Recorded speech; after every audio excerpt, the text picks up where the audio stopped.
पुरु मुस्कुराए।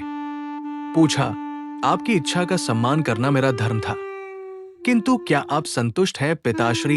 ययाति ने उत्तर दिया, नहीं, 1000 वर्षों का विलास भी मुझे संतुष्ट नहीं कर पाया, किंतु तुम्हें तुम्हारी वस्तु तो वापस करनी ही थी, सो चला आया हूं। पिताश्री, यदि आप संतुष्ट नहीं तो आगे भी मेरी युवावस्था रख सकते हैं। मुझे इसकी आवश्यकता नहीं है, क्योंकि मैं अपनी अवस्था से संतुष्ट हूं। मुझे सुख का लोभ नहीं है, नहीं, मैं आपको अपनी युवावस्था देने के बदले आपसे राज्य लेना ही चाहता हूं। पुरु ने प्रसन्नतापूर्वक कहा। ययाति ने आश्चर्य से देखा आपने साधु पुत्र की ओर। उसके मुख पर दिव्य कांति पसरी हुई थी। पुरु उनके भाव समझ गए। कहा, भोग मनुष्य को कभी संतुष्टि नहीं दे पाते पिताश्री।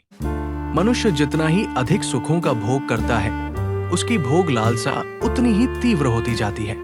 मनुष्य को संतुष्टि त्याग से मिलती है। ययाति देर तक सोचते रहे, फिर कहा, तुमने ठीक कहा पुत्र।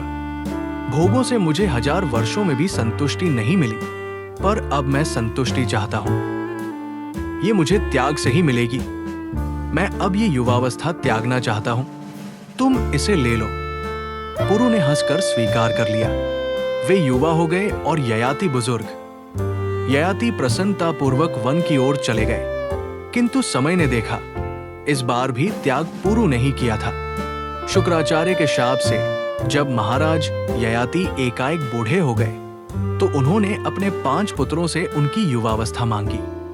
ज्येष्ठ पुत्रों यदु, तुर्वशु, दुहु और अनु ने उनका अनादर करते हुए अपनी युवावस्था देने से मना कर दिया, पर उनके छोटे पुत्र पुरु ने उनकी आज्ञा का पालन करते हुए उन्हें अपनी युवावस्था दान कर दी और बदले में उनका बुढ़ापा ले लिया। बुजुर्ग ययाति युवा हो गए और युवा पुरु बुजुर्ग। लंबे कालखंड तक समस्त सुखों को भोगने के पश्चात एक दिन ययाति पुरु के पास आए और कहा, पुत्र, अब तुम अपनी युवावस्था ले लो और मुझे मेरा बुढ़ापा दे दो। तुमने मेरी इच्छा का सम्मान करते हुए अपनी युवावस्था मुझे दे दी, सो मैं बहुत प्रसन्न हूं। अब से ये राज्य भी तुम्हारा है, तुम सुखपूर्वक इसका भोग करो। मैं अब वन में जाकर तपस्या करते हुए अपना अंतिम समय। Daily new video follow subscribe जरूर करें।